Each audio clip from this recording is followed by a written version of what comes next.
오늘 본문은 암몬 왕 한눈의 도발과 다윗과 전쟁을 준비하는 암몬과의 전쟁에서 승리한 요압, 아람과의 전쟁에서 승리한 다윗의 이야기를 열거하고 있습니다. 암몬 왕 한눈은 다윗 왕이 사신으로 보낸 사람을 조롱했습니다. 수염을 깎고 옷을 잘라서 엉덩이가 드러나게 했습니다. 다윗에게 수치를 안겨줌으로 도발한 것입니다. 진심으로 베푼 선의가 불의로 되돌아올 때, 호의가 수치로 되돌아올 때 우리는 과연 어떤 선택을 해야 할지 말씀을 통해서 한번 차근차근 살펴보겠습니다. 먼저 1절부터 5절 말씀에 암몬 왕 한눈의 도발을 기록하고 있습니다. 사건의 발단이 암몬 왕 나하스가 죽은 후에 그의 아들 한눈이 왕이 되면서 시작됩니다. 다윗과 나하스의 관계는 호의적인 관계였습니다. 본문 2절에 다윗이 나하스가 자신에게 호의를 베풀었다고 말하기 때문에 그렇습니다. 하지만 그가 죽고 난 후 왕이 된 나하스의 아들 한눈은 다윗과 언약 관계 속에서 우호조약을 바라는 뜻으로 그의 사절단을 보냈지만 한눈은 다윗과 언약 관계, 우호적 관계를 원치 않았던 것 같습니다. 다윗의 선의를 왜곡된 시선으로 바라보았기 때문입니다. 다윗이 사절단을 보내 나하스를 조문한다는 것이 결코 한눈에게 우호적으로 여길 수 없었던 이유는 사절단을 핑계로 땅을 침략하기 위해 정탐하러 오는 것이라고 잘못 생각했기 때문입니다. 그래서 본문에서 탐색한다, 살핀다, 염탐한다 라는 표현이 나오면서 주변 나라의 전쟁에서 승승장구하고 있는 다윗을 이 한눈이 두려워했다라는 것을 알 수 있습니다. 그래서 다윗의 사절단을 어떻게 합니까? 수염을 깎아버립니다. 겉옷을 잘라서 엉덩이를 들추어내고 있습니다. 그리고 다윗에게 돌려보냅니다. 수염을 깎아버리고 옷을 찢어버리는 것이 이 두 가지가 수치와 모욕을 주는 행동을 의미합니다. 다윗이 이것을 알게 되고 나하스의 아들 한눈의 도발에 다윗과의 전쟁을 치르게 됩니다. 그래서 본문 6절에서 9절 말씀은 다윗과의 전쟁을 준비하는 암몬에 대해서 기록하고 있고, 또한 10절에서 15절 말씀은 암몬과의 전쟁에서 승리한 요압에 대한 말씀으로 기록되고 있습니다. 여기서 중요한 것은 요압이 여호와께서 선히 여기시는 대로 행하기를 원하노라 라고 말하면서 모든 전쟁의 결과를 여호와 하나님의 손에 맡기고 있다는 것입니다.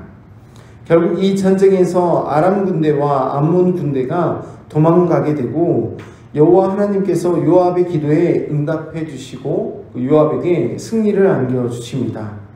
이처럼 16절부터 19절 말씀에서 아람과의 전쟁에서 승리한 다윗이 사무엘하 10장 18절에서 말씀하는 것처럼 700대의 병거를 파괴하며 전쟁에서 승리를 거머쥡니다.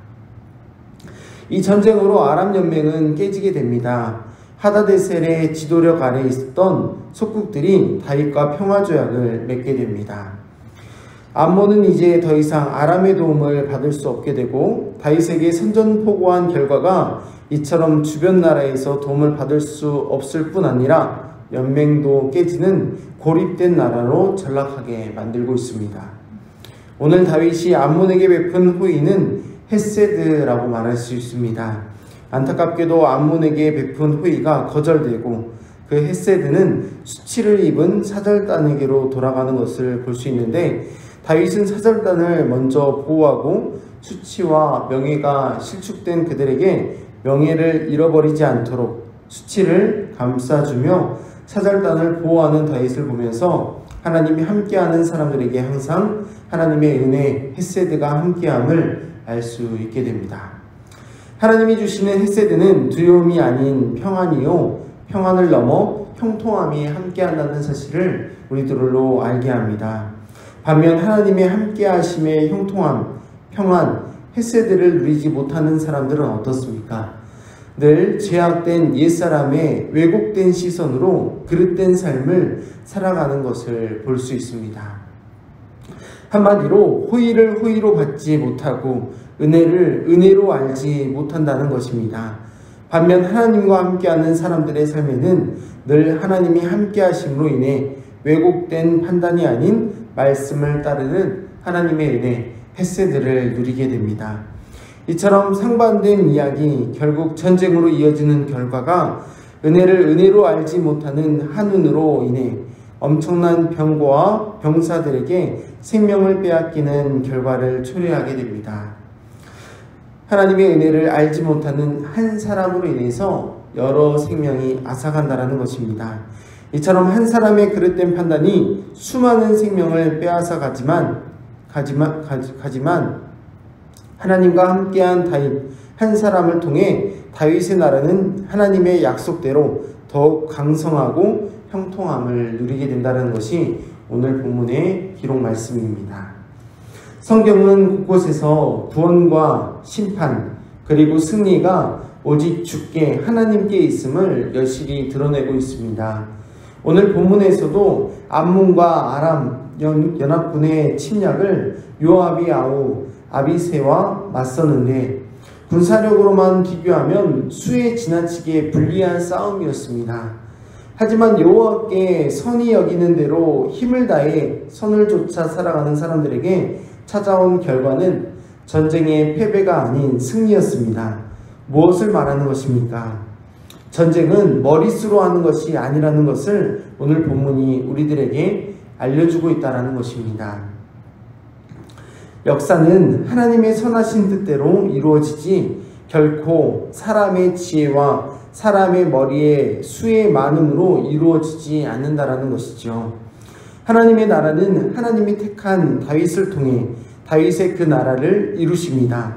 하나님의 나라 백성이 세상으로부터 모욕과 수모를 겪고 호의가 도리어 핍박과 조롱으로 돌아온다 하더라도 하나님의 나라 백성이 세상으로부터 이러한 수치와 모욕을 당한다 하더라도 하나님의 나라는 결코 수치를 수치로 끝내지 않고 모욕을 모욕으로 끝내지 않습니다.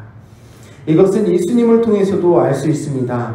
그분의 십자가는 승리의 십자가요, 그분의 가시 면류관은 영광의 면류관이며 그분의 피는 죽음의 슬픔의 피로 끝나는 것이 아닌 부활의 기쁨으로 이어집니다.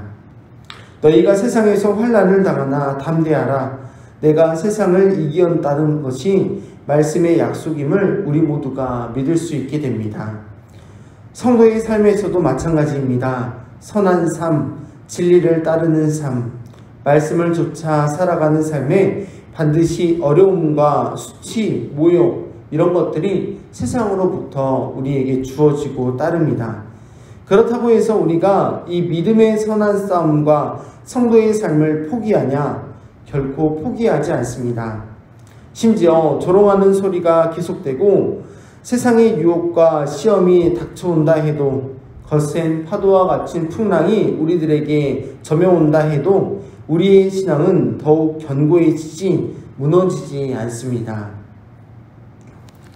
다윗의 나라는 그러므로 호의의 수치를 안겨준 한눈의 모욕에 의해 결코 실축되거나 무너지지 않는 나라입니다. 오히려 더 하나님을 의지하게 되고 하나님께 맡겨드리는 싸움을 싸움으로 다시 한번 승리를 맛보게 되는 영광스러운 나라요, 영광스러운 삶으로 이어지고 있습니다. 사랑하는 영광의 성도 여러분, 우리의 삶을 되돌아볼 때 여전히 선한 삶을 살아도 선한 의도와는 다르게 왜곡된 죄 많은 세상은 우리에게 수치와 모욕을 안겨줄 때가 있습니다. 그런 것에 너무 상처받지도 너무 의미를 부여하지도 그러지 마시고 그것들에 너무 연연하거나 그것을 너무 묵상하지 마십시오. 오히려 십자가를 묵상하시고 말씀을 따르는 삶 하나님께 맡겨드리며 다시 한번 믿음으로 견고해질 것을 기대하는 저와 여러분들이 되기를 바랍니다.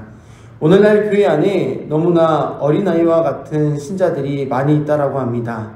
하나님의 은혜, 헤세드에 주목하기보다 하나님의 함께하심, 하나님과 동행하심에 주목하기보다 사람에 주목하기 때문이고 세상의 염려와 풍랑, 세상이 우리들에게 주는 상처와 모욕, 수치에 우리가 주목하기 때문인 것 같습니다.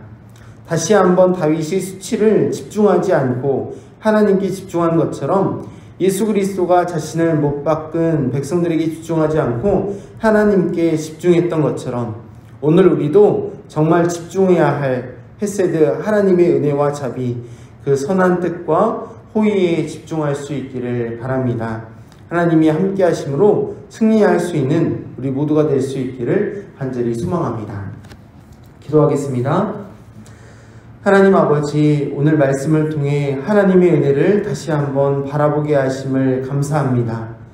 세상에 그리고 상처에 사람에게 집중했던 우리들의 시선을 다시금 위로 올려 하나님의 나라를 바라보게 하여 주시옵소서. 세상은 내가 받은 모욕과 수치를 잊지 말라고 말합니다. 그에 더하여 보복하고 복수하여 몇 배로 갚으라고 말합니다. 하지만 예수님은 우리가 집중할 것은 그런 것이 아니라 하나님의 은혜라고 말씀하여 주시니 감사합니다. 모든 것을 주께 맡길 수 있는 믿음을 우리에게 주옵시고 원수까지도 사랑할 수 있는 믿음을 우리에게 주시고 대적까지도 품을 수 있는 인애를 허락하여 주옵소서. 오늘도 주신 말씀 붙잡고 살아갑니다. 하나님과 함께하는 형통함 속에 승리하는 하루 살아갈 수 있도록 도와주시고 내 생각과 내 감정, 살아온 경험, 내 힘 의지하지 않고 하나님 말씀 의지하며 오늘 하루도 승리하게 하여 주옵소서. 모든 말씀 살아계시고 역사하시는 다시 오실 예수님의 이름으로 기도합니다. 아멘.